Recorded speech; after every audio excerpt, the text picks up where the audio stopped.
आशिष नेरळकर या व्यक्तीच्या 2 जुळ्या अपत्यांच्या गुणपत्रिका आता आपण पाहणार आहोत।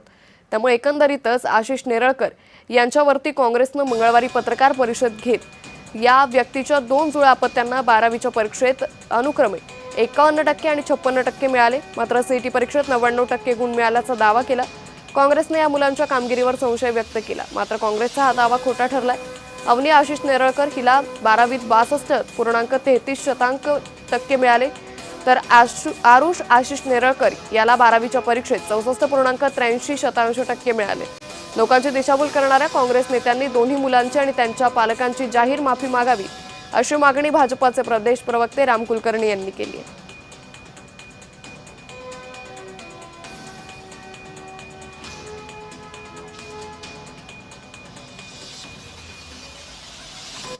12वी बोर्डाच्या परीक्षेवरचा अभ्यासक्रमाचा फोकस कमी करून उद्दिष्ट गाठण्यासाठी त्यांनी जर सीईटीवर फोकस ठेवला असेल आणि त्याच्यामध्ये त्याला 99% आला असेल तर त्याच्यात चूक काय?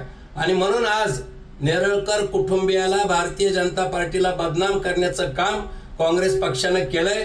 मी हर्षवर्धन सपकाळ आणि बालाजी गाडे यांना मी त्यांचे मार्क मेमो पाठवतो आणि त्यांनी माफी मागावी अशी मागणी मी करतो। 12वीचे